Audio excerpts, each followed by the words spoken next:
Oi pessoal, nesse vídeo eu vou falar sobre o efeito Doppler, o vídeo que encerra essa parte de ondas.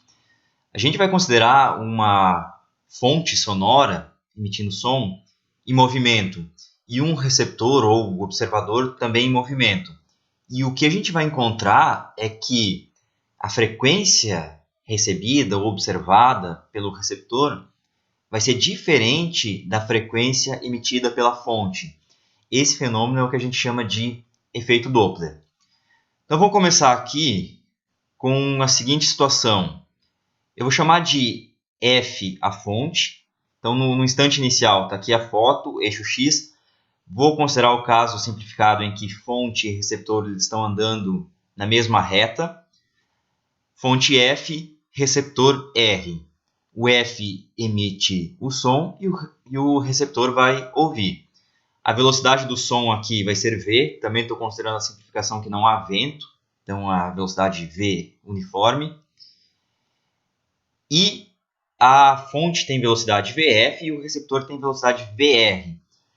Aqui, tanto VF quanto VR podem ser positivo ou negativo. Então, de acordo com essa orientação de eixo, se a velocidade for positiva, significa que a fonte ou o receptor está se movendo na direção em que x aumenta, e se for negativo, está se movendo na direção em que x diminui. A velocidade do som aqui vai ser sempre positiva, vai ser a magnitude, 330 metros por segundo, por exemplo. Certo.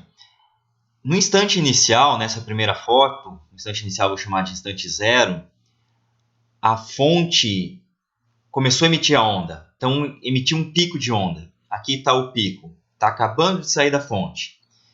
E o receptor está a uma distância L da fonte. Aí, a segunda foto que eu tenho aqui é no instante T. Um instante em que esse pico 1 chegou no receptor. Aí ele começa a ouvir o som. Essa distância aqui é a distância que o receptor percorreu nesse intervalo de tempo T. Ele tem velocidade VR, então isso aqui é VR vezes T. E aí eu posso escrever também essa distância aqui, desse ponto até esse ponto, ou seja, a distância total que essa onda percorreu. Essa distância vale L, que é daqui até aqui, mais VRT. Observa que se a velocidade for negativa, o receptor estiver indo em direção à fonte, continua sendo L mais VRT, mas esse termo aqui é negativo, então vai ficar uma distância menor que L. Por outro lado, eu posso escrever isso aqui em termos da velocidade do som. A onda saiu daqui e chegou aqui, então ela percorreu uma distância que é igual à velocidade do som, V, vezes o intervalo de tempo, T. Daqui eu posso tirar quem é esse instante T. T igual a L sobre V menos VR. E guardo esse resultado. Então, esse aqui é o instante em que o primeiro pico chegou no receptor. Agora eu vou considerar um instante T0. T0 é um instante em que o segundo pico é emitido pela fonte. Então, fisicamente, esse T0 é o período dessa onda de acordo com a fonte. Então, em 0 emite o primeiro pico, passou o período, emite o segundo pico. Aí essa onda começa a andar para a direita até atingir o receptor. Então ela vai atingir o receptor no instante T'. Agora o receptor ele continua se movendo, ele vai estar em algum lugar. A fonte também ela esteve se movendo a todo momento, com velocidade VF. Então no instante T0, quando ela lançou o segundo pico, ela já tinha andado uma distância VF vezes T0. Eu quero saber qual é essa distância aqui agora. Então, no instante inicial, o receptor estava aqui. No instante t', ele veio parar aqui. Então, essa distância é velocidade do receptor vezes o instante final menos o inicial. T' menos 0. VR t'. E agora eu quero saber a distância que o som percorreu, que esse segundo pico percorreu. É essa distância aqui.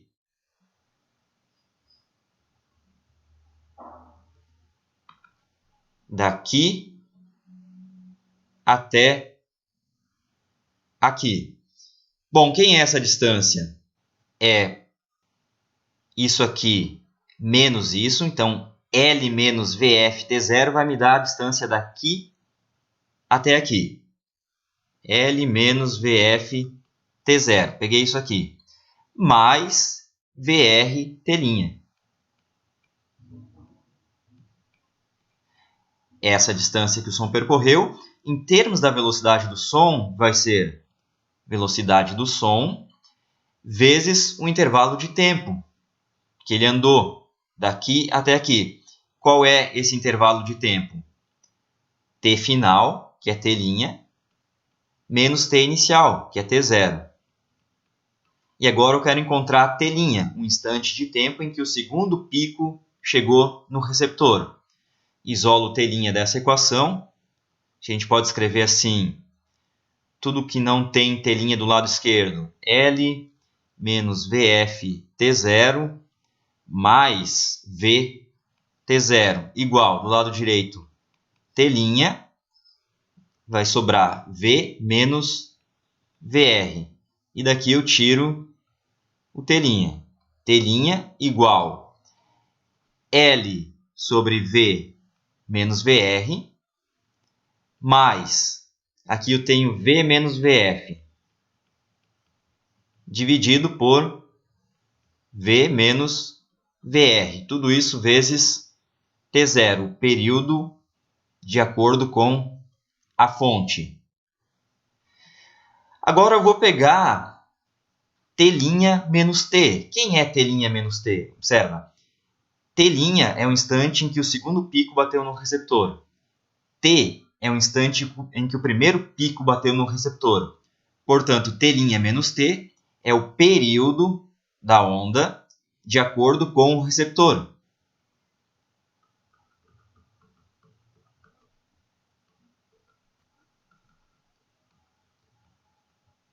Período de acordo com R, vamos chamar isso aqui de T, é simplesmente T' menos T.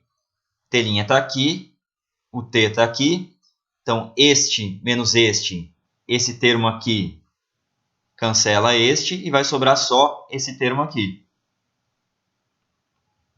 Velocidade do som menos velocidade da fonte, dividido por velocidade do som menos velocidade do receptor. Tudo isso vezes período emitido pela fonte. Bom, isso é o período. Se eu quiser a frequência observada pelo receptor ou de acordo com o receptor, pego o inverso do período. F é 1 sobre T.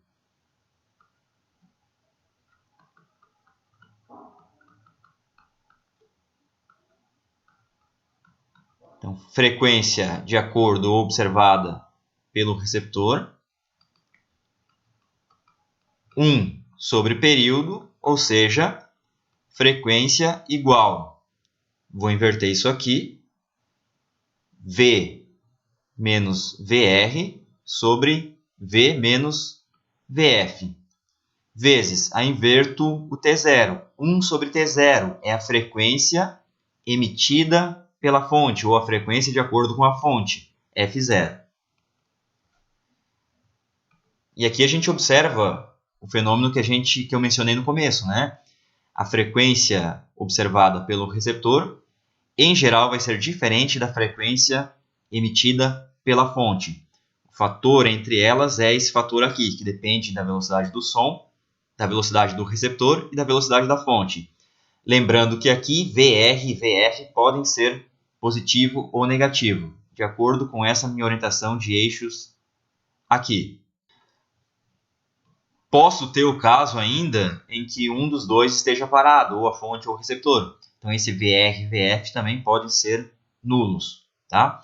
Se os dois forem nulos, coloca VR igual a 0, VF igual a 0, aí isso aqui vai dar 1, ou seja, a frequência observada pelo receptor é igual à frequência emitida pela fonte. Observe que se o receptor vai em direção à fonte, tá aqui o receptor está indo para a esquerda, o VR é negativo.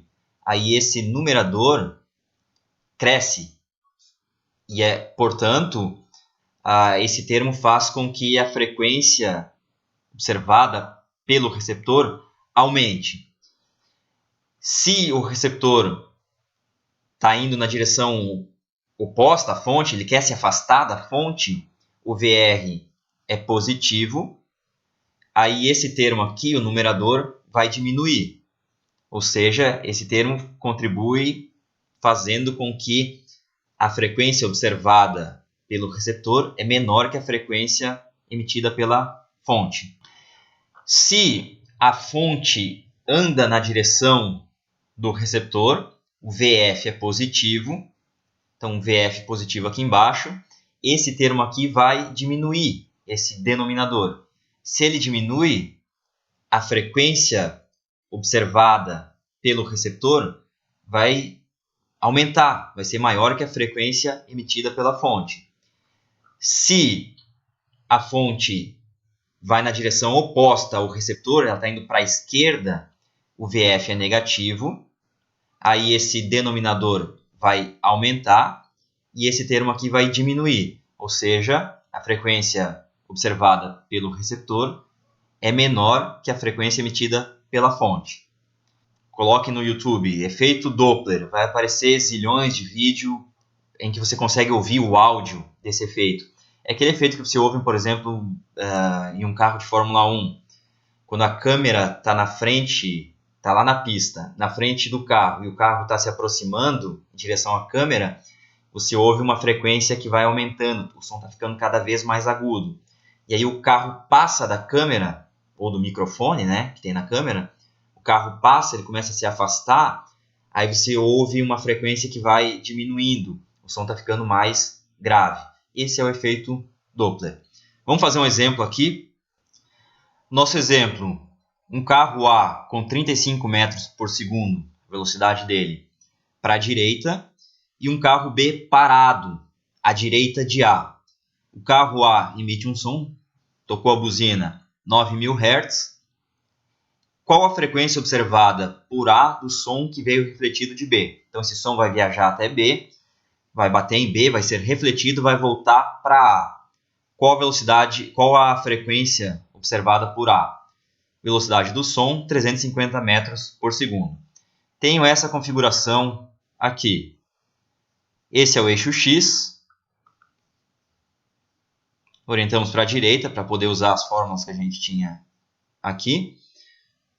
O carro A está aqui, o carro B está à direita de A. O carro A vai em direção ao carro B com 35 metros por segundo. O carro B está parado e o carro A emite um som, uma buzina, uma onda que viaja até B, bate no B e volta no A. Esse tipo de problema a gente tem que separar em partes. Primeiro a gente vai calcular a frequência observada por B. Frequência do som que vai bater em B. Uso essa fórmula aqui. Então, nessa primeira parte, frequência em B vai ser velocidade do som 350 menos a velocidade do receptor. O receptor, nessa primeira parte, é o B. A velocidade dele é 0. Dividido pela velocidade do som, 350, menos a velocidade da fonte. A fonte é o A, 35 metros por segundo. Tudo isso vezes a frequência emitida por A, que é 9.000 Hz. Igual. Vamos fazer assim, eu vou dividir em cima e embaixo por 350. Então, vai ficar 1 sobre, aqui embaixo, 1 menos 35 por 350, 1 décimo, vezes 9.000, igual 1 menos 1 décimo é 9 décimos. Então, vai ficar 10 nonos de 9.000. Ou seja, 10.000 Hz. Então, essa é a frequência que o B observa. Na segunda parte, eu vou calcular a frequência observada por A partir da frequência que foi emitida por B. B emitiu a 10.000 Hz. A onda viajou de A até B, bateu em B, B sentiu 10.000 Hz, e ela é refletida com 10.000 Hz e volta até A. Só que agora aqui tem um detalhe muito importante e a gente tem que cuidar. Quando eu deduzir essa fórmula, observem que eu estou considerando sempre que o receptor está à direita da fonte. Então, colocando o receptor à direita da fonte, independente dos movimentos deles, das velocidades deles, a gente chegou nessa fórmula aqui, onde VR e VF pode ser positivo ou negativo. Só que nessa segunda situação, eu tenho isso aqui agora. Está aqui o A, que é receptor, e está aqui o B, que é fonte. Opa, agora o receptor está à esquerda da fonte. Então esse resultado aqui não vale mais. Mas a gente não precisa deduzir um outro resultado. Observem que essa situação com o receptor à esquerda da fonte é justamente essa situação aqui se eu inverter o sentido do x, refletir o x. Então, coloco o x orientado ou com sentido para cá. Aí, quando eu faço isso, aquela fórmula continua valendo. Eu tenho fonte, depois o receptor e o x aumentando, como eu tinha aqui.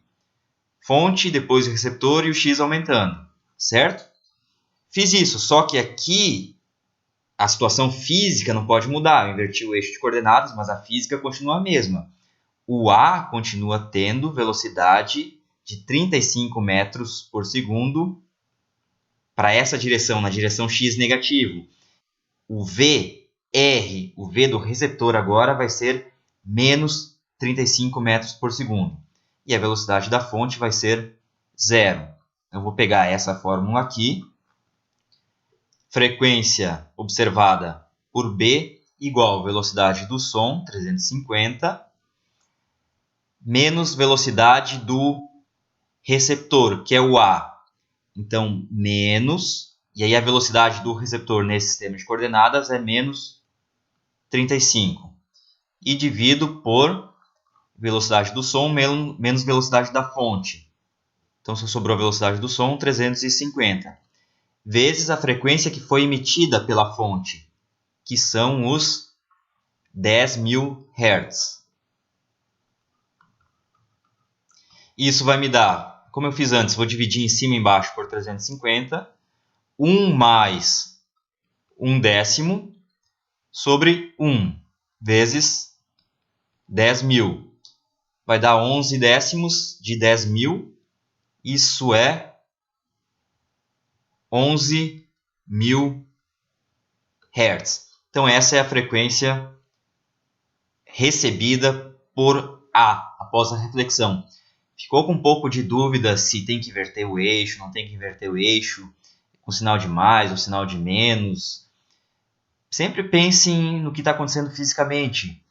Se a tendência da fonte, se a fonte está indo em direção ao receptor, ou se o receptor está indo em direção à fonte, a frequência tem que aumentar. Aí você pode ter certeza de qual sinal vai aparecer aqui. Se a fonte está querendo se afastar, está indo em direção oposta ao receptor, ou o receptor está indo em direção oposta à fonte, a frequência tem que diminuir. Aí você também pode ter certeza do sinal correto. Tá certo? Então, nesse vídeo a gente encerra essa parte de ondas E no próximo vídeo eu começo a falar sobre fluidos, parte de estática de fluidos. Então até lá, pessoal!